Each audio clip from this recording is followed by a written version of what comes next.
Assalamualaikum warahmatullahi wabarakatuh. Perkenalkan, nama saya Triwijaya, NIM 13117033. Pada kesempatan video kali ini, saya akan mempresentasikan tugas besar dari sistem mikroprosesor kelas RB dari saya. Kita langsung saja.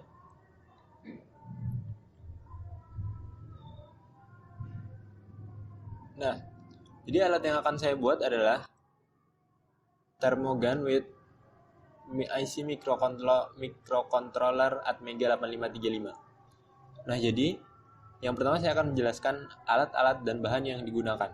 Jadi saya menggunakan yang pertama yaitu berupa otaknya dari sistem alat saya, yaitu Atmega 8535, yang dimana terdapat 40 pin, dimana ada 32 pin output, yaitu ada pin A, pin B, pin C, pin D, yang bisa digunakan untuk kita dalam membuat suatu project. Nah, di sini juga saya menggunakan berupa inputan, yaitu sensor, dimana ini adalah sensor MLX 90614, dimana sensor ini adalah berupa sensor pembaca suhu tubuh yang dapat membaca suhu tubuh tanpa harus menyentuh tubuhnya langsung. Nah, jadi sistemnya tuh seperti menggunakan radiasi. Nah, jadi si sensor ini nanti akan dapat membaca tubuh kita tanpa kita harus menyentuhkan langsung ke tubuhnya. Nah, yang kedua ada inputan, yaitu berupa switch toggle, yang dimana ini yang berfungsi untuk menjalankan suatu sistem ini. Jadi apabila sistem ini ingin bekerja, kita harus meng-on-kan dulu si switch ini, baru nanti sistem ini akan bekerja. Yang berikutnya, saya ada berupa outputan. Output yang pertama yaitu ada LCD. Di sini saya menggunakan LCD 16x2, yang dimana LCD ini nanti akan menampilkan besaran suhu yang terbaca di sensor MLX 90614. Nah, yang berikutnya ada outputan berupa buzzer. Nah, buzzer dan berikutnya juga ada LED. Jadi LED dan buzzer ini bekerja berbarengan. Jadi karena ini sensor pendeteksi suhu tubuh untuk pencegahan COVID-19.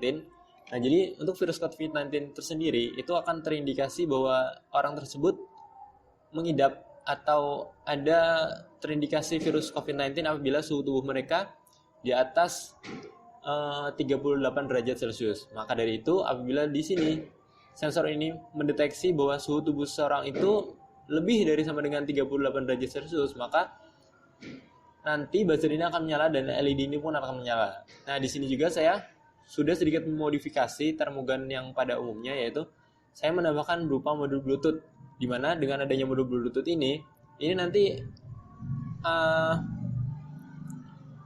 dari data yang dibaca oleh si sensor suhu ini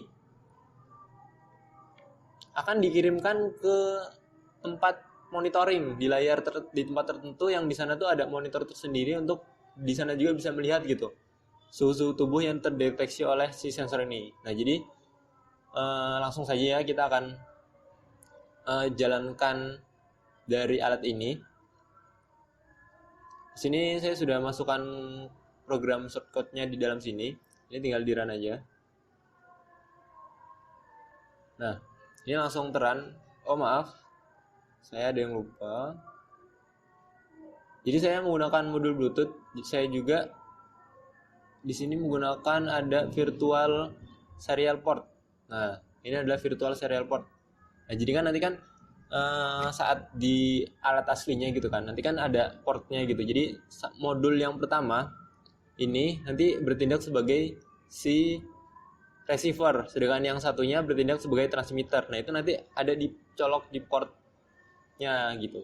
Jadi karena kita belum jadi alatnya, ini masih simulasi, jadi saya membuatnya virtual. Jadi saya menyiapkan sebuah software tambahan, yaitu virtual serial port. Nah, ini kita langsung add pair aja. Di sini kita dapat virtual port COM1 dan COM2. Nah, ini langsung aja ditambahkan di sini. Ini double klik di sini. Nah, ini udah benar ya COM1. Oke. Berikutnya di sini ini COM2 benar, oke. Nah, jadi jika sudah semuanya benar ya, kita tinggal run.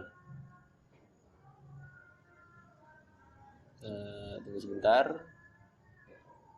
Di sini dia nggak keluar ya. Nah, ini virtual terminalnya keluar. Nah, jadi di sini keluaran dari si pembacaan sensor suhu ini itu ada di dua tempat. Yang pertama di LCD 16x2, yang kedua ada di layar monitor kita. Yang di sini pakai virtual monitor ya.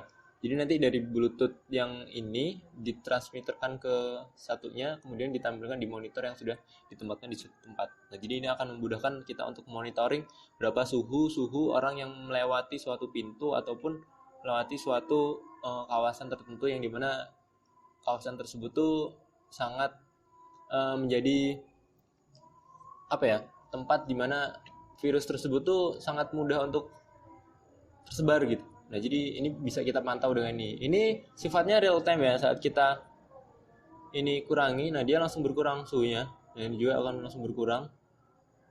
Nah, akan berkurang. Nah, namun di sini pembacaannya mungkin lebih detail gitu ya dibanding yang di sini, karena ini kan dia harus melewati Bluetooth dulu, pasti ada noise tentu di tengah jalannya. Nah, ini saya akan praktikkan apabila suhu mencapai lebih dari 38 derajat Celcius. Nah, saat suhu di sini terbaca 38 derajat Celcius, maka LED akan menyala. Nah, LED akan menyala berkedip, baterai juga akan menyala, dan di sini tulisannya jadi terindikasi virus COVID-19. Nah, jadi simulasi dari alat saya. Yang berikutnya saya akan menjelaskan sedikit tentang source code-nya. Nah, ini adalah source code-nya, mungkin akan diperbesar. Nah, ini adalah source code dari alat saya. Yang pertama, ini adalah codingan dari library yang saya gunakan, karena saya menggunakan microcontroller Atmega 8535, jadi saya juga menggunakan header Mega 8535.h. Saya menggunakan delay.h, sudo.h, base string karena saya menggunakan data berupa string, dan saya juga menggunakan, nah di sini saya juga menggunakan interrupt.h, di mana karena di sini saya menggunakan fungsi interrupt, jadi saya juga harus menambahkan header berupa interrupt.h. Nah, ini adalah inisialisasinya, registernya yang akan kita gunakan di microcontrollernya Atmug. Nah, ini data-data, ini register buat kita dapat merampingkan LCD gitu ya, karena kita menggunakan IC microcontroller bukan yang di Arduino. Jadi kita harus benar-benar menginisialisasi satu-satu gitu, baru nanti bisa digunakan. Tidak semudah saat kita menggunakan Arduino. Nah, ini ada.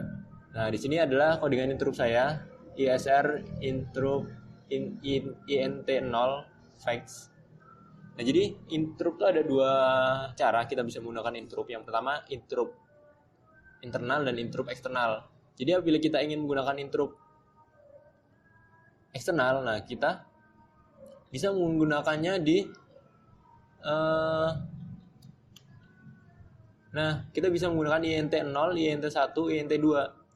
Nah, kita ada ini, yang dimana ini itu tuh ada di port. Nah, nih, jadi INT0 tuh ada di PD2, INT1 ada di PD3, dan INT2 itu ada di PB2. Jadi itu ada 3 pin di microcontroller yang bisa kita manfaatkan untuk mengaktifkan sebuah interrupt eksternal. Nah, namun yang saya gunakan saat ini, karena kaki dari microcontroller saya cukup banyak yang sudah digunakan, jadi saya menggunakan codingan berupa interrupt internal, di mana saya menambahkan sebuah library interrupt.h, dan kemudian saya membuat sebuah source code ini. Jadi sebenarnya ini adalah source code yang sudah saya buat ya. Saya cuma edit saja biar di sini tuh ada interruptnya gitu ya.